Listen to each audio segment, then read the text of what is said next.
So today I'm here with Rick LePage in the Plaza de Armas in Havana. Yeah, what a beautiful place. And we're going to talk about street photography and photographing people during these workshops we've been running here.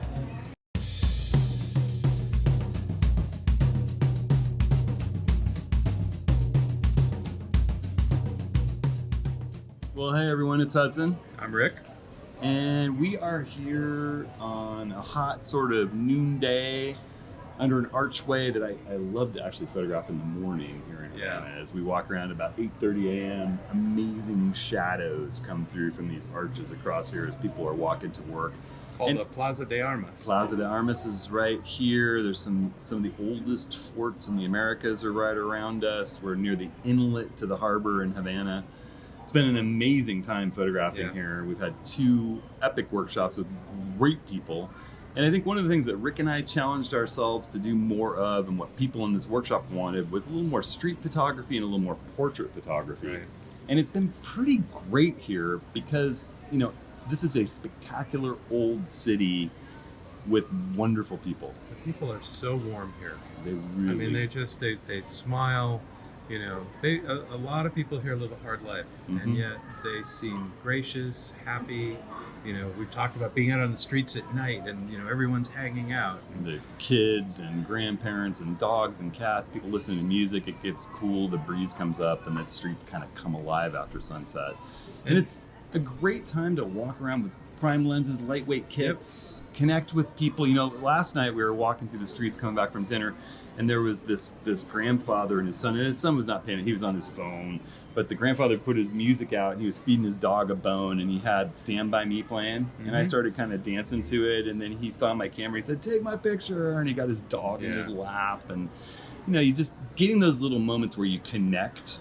And you know, there's certainly, you know, something to be said for the sort of surreptitious shooting, and we've done a bit of that, but this video is more about connecting with people and getting a photograph of them with a little bit of interaction. I feel like some of the best shots that I've gotten on this trip have been with people that I've gotten a little rapport with. Right, like our waitresses at La Pirata, this wonderful coffee shop that we've been going to. Yeah, we hang many out. days. Yeah, we hang out there under their shade and drink cordalitos or cortadas, the little espressos with some foamed milk on top, and they've got great smoothies. And we've started joking around with the waitresses and done some portraits and gotten interaction going with them, and then they just bloom when you're photographing them. They're natural, they're comfortable with you.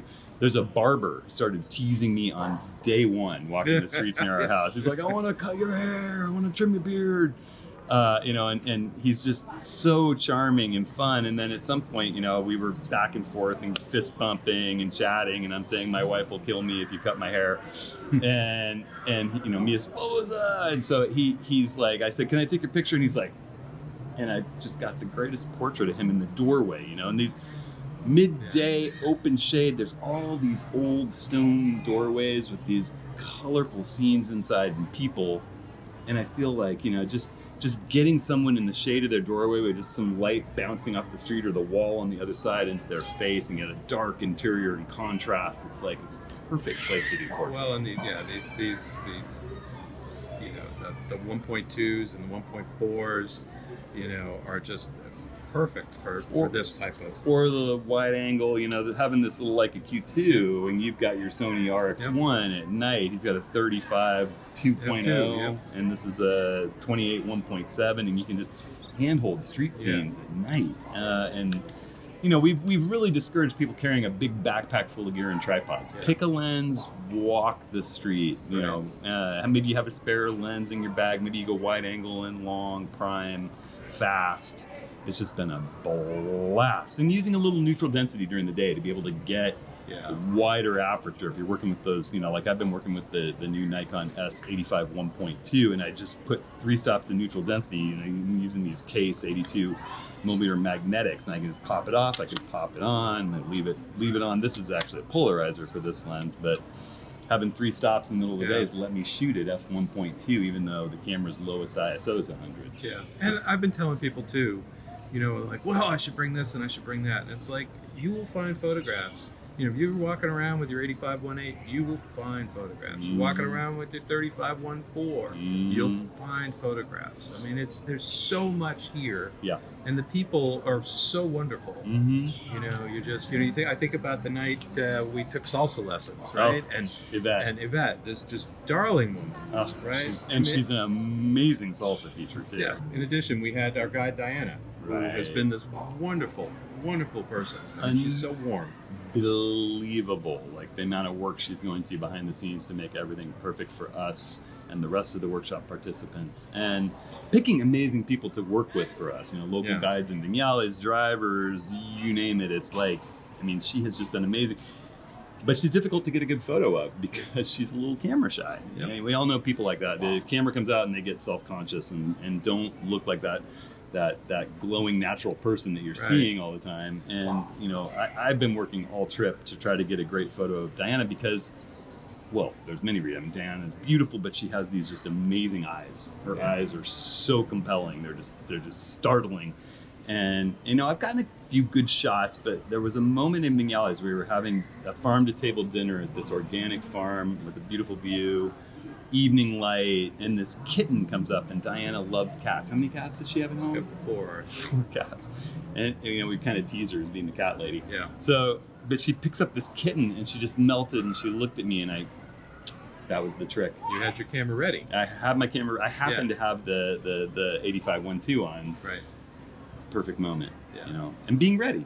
Yes, and that was perfect because we've been with her. She's been comfortable, but every time you get a lens camera, in her face, it's like she just the guard goes up, or she's like, she's almost to the point of sticking her tongue out at you, like, you just have to find those moments. You do.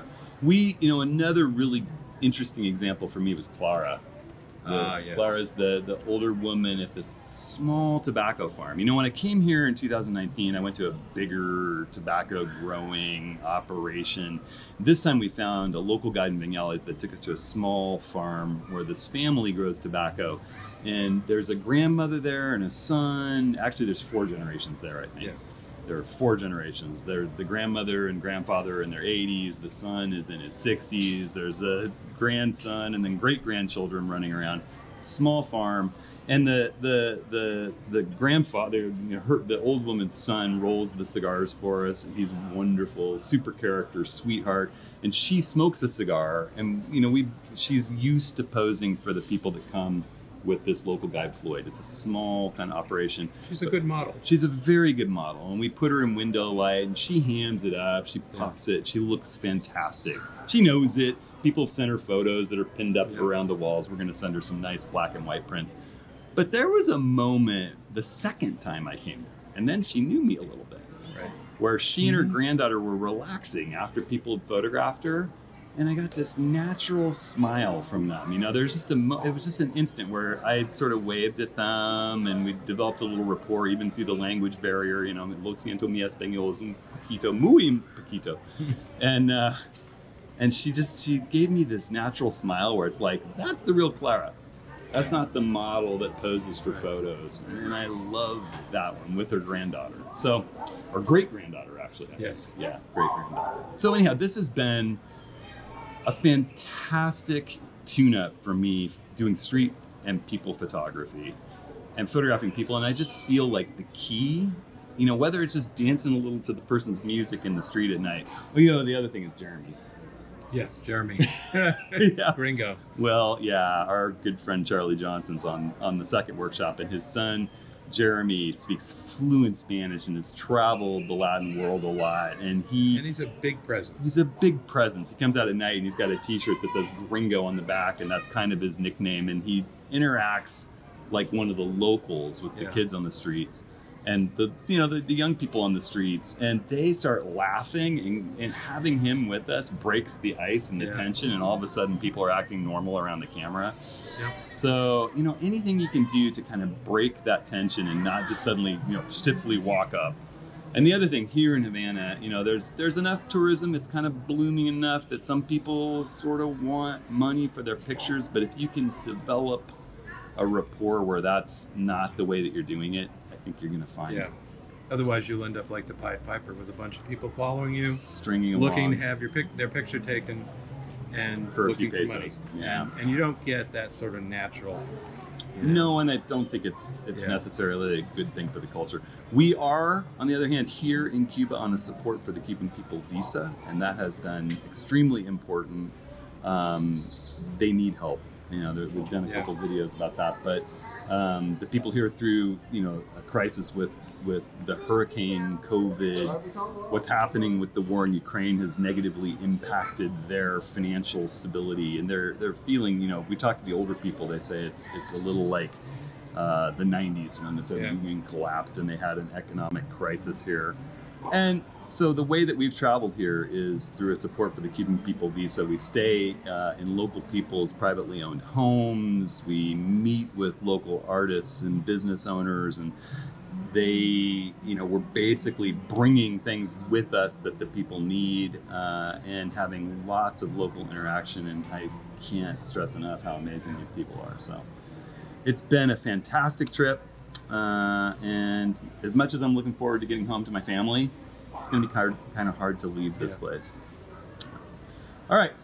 So, anything else to add? I don't think so. All right. Well, I hope everybody out there is staying safe, staying creative. You have any questions or comments? We'll be coming back here in 2025. Yep. Without a doubt. And until next time, we'll see you next week.